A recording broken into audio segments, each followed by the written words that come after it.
terrorize everyday Americans, kill American citizens, and violently target law-abiding immigrant families.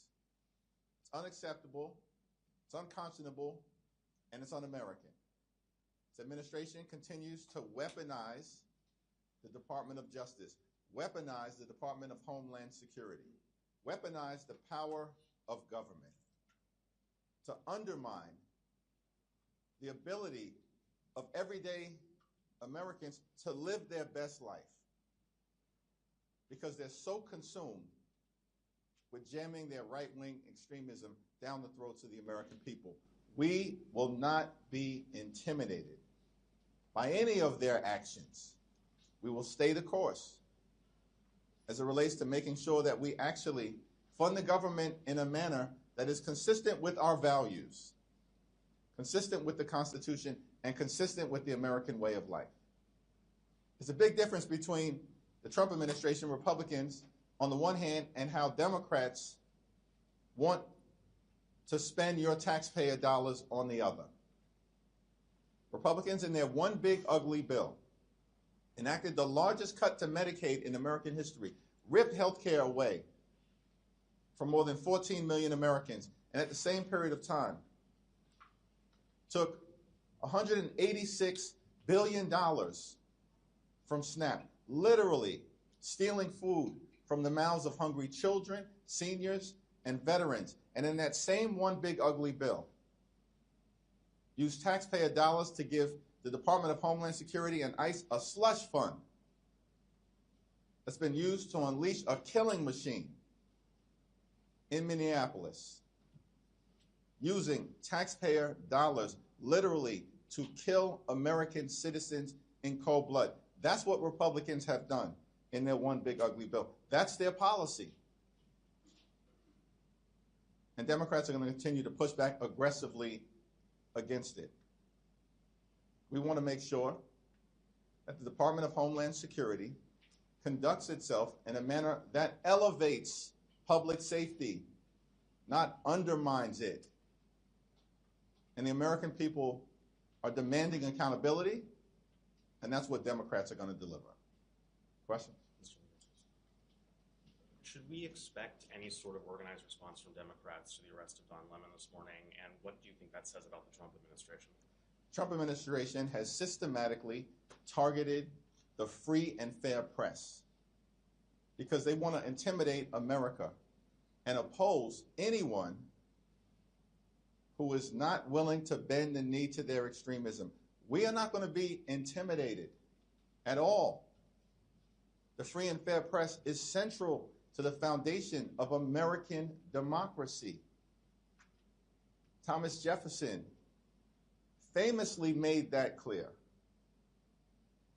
that he would prefer a country that had newspapers over government as opposed to governments over newspapers. This is central to who we are as a country. And so Don Lemon, we know, is an accomplished journalist who was doing his job as part of the free and fair press. There's no legitimacy, no basis to Don Lemon's arrest, no basis to the arrest of the other journalists. And the American people are not going to stand for it. And House Democrats are going to stand up for them. And the rights of the free and fair press as central to American democracy and our values in terms of who we are. But how? I issued a statement as it relates to where we are right now. It just happened. And so we haven't had an opportunity, even as members of Congress, to talk to each other about next steps. But of course, next steps will be forthcoming. Thank you, Mr. Leader.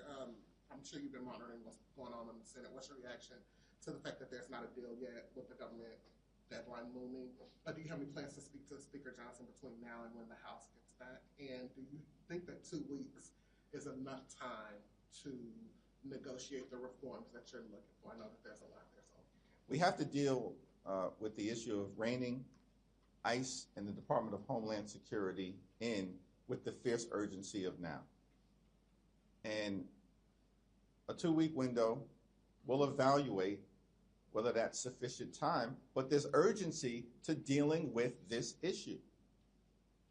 Because ICE, as we've seen, is out of control, and the American people know it. The American people know that the Trump administration on all of the things has gone too far, and that taxpayer dollars should not be used to brutalize the American people, and in some instances, kill them. So this is something that has to be addressed. And, you know, Democrats in the Senate, led by Chuck Schumer, supported by the House, made a clear demand. Separate out the 5 bills that clearly have bipartisan support. And then separately, we can deal with making sure that ICE is brought under control in a variety of different ways, including our demand, which we will not walk away from, which is that judicial warrants should be required before ICE can storm homes and rip people out of their cars. Judicial warrants. The masks have to come off, and body cameras need to be turned on for everyone. There should be an explicit prohibition on the detention and deportation of American citizens, period, full stop. And lawless agents who are brutalizing everyday Americans and law-abiding immigrant families, targeting them violently in violation of the law, should be investigated and prosecuted independently of the Department of Justice. We cannot trust the Department of Justice. They're an illegitimate organization right now under the leadership of Pam Bondi and the direction of Donald Trump. And so, if anything, the events of today reinforce, as it relates to the Department of Justice targeting journalists and part of the free and fair press, that the Department of Justice cannot be trusted to freely and fairly work through the criminal justice system. And it reinforces our demand that agents who violate the law should be investigated and prosecuted independent of the Department of Justice and the Trump administration and state and local officials.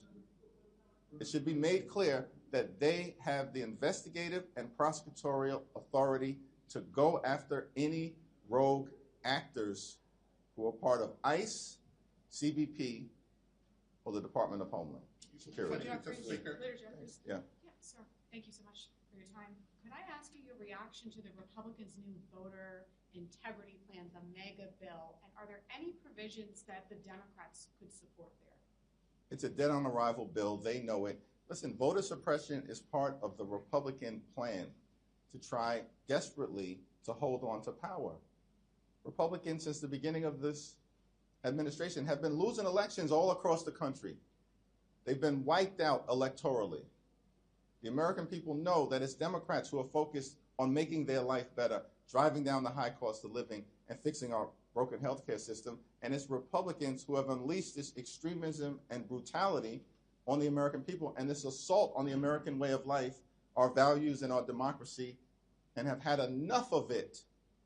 And so Republicans are playing games, just like was evidenced by the unprecedented FBI raid in Fulton County, Georgia. Republicans don't want a free and fair election because they know when that happens, and will ensure that it happens, they're going to lose. They're going to lose the House. They're going to get crushed all throughout America. So the latest voter suppression bill is not a serious thing. Let's just be clear about that. You're asking me a legitimate question, but it's an illegitimate bill. That's dead on arrival. It's going nowhere. I do have a policy follow-up on that bill, just regarding, I remember covering during the first Trump administration, Democrats were very concerned about Russia meddling in elections. Are you confident that the current election systems in all 50 states and U.S. territories will protect the ballot of U.S. voters? What I am thankful about is that the administration of elections are done locally as opposed to in the hands of the Trump administration and this group of corrupt sycophants. Mr. Leader, I just wanted to know if you are going to be whipping against the resolution that Greg Steube said he's going to force a vote next week to expel Sheila from court. Congresswoman is, of course, entitled to the presumption of innocence. She's going through the process right now, and any effort to expel her lacks any basis at this moment in law, fact, or the Constitution. And if, in fact, there's a resolution that is brought to the floor to try to expel the Congresswoman, it's going to fail. It's going to fail. It requires 2/3. It's an exercise that is just designed to get attention and is inconsistent with what due process requires at this moment. Mr. Leader, if progressive groups are criticizing this deal that's coming out of the Senate, do you think the criticism What groups? of Chuck Schumer, progressives are What criticizing groups? it, I'm saying asking. it, none specifically, but different ones here Well, and it's there. hard to respond if I have no idea what groups you're talking about, because I speak to groups all the time, and I haven't heard that criticism. We don't like Do it. you support the deal? Thanks. I haven't, there's no agreement that's been before us right now. Lindsey Graham apparently is holding up the agreement, threatening to shut down the government, because apparently Senate Republicans still support using taxpayer dollars to brutalize American citizens.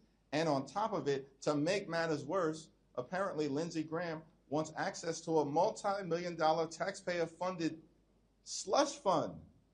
That's insanity. So the Senate has to do its thing before we have anything to evaluate. But I'm going to remain in close contact with Leader Schumer, and hopefully they'll get something done today. Leader, you said that you were supportive, the House Democrats are supportive of breaking the bills apart, though, and doing the 5 alongside a short-term CR for Homeland. Do you see any problems? Now, what I said, just to be clear, what I said is that we demanded from the very beginning, which John Thune said would never happen. John Thune said it's not happening. Then he brought the entire package together to the Senate floor yesterday, and it failed spectacularly. Notwithstanding what John Thune said, which is the bills are not going to be separated out. They will be separated out.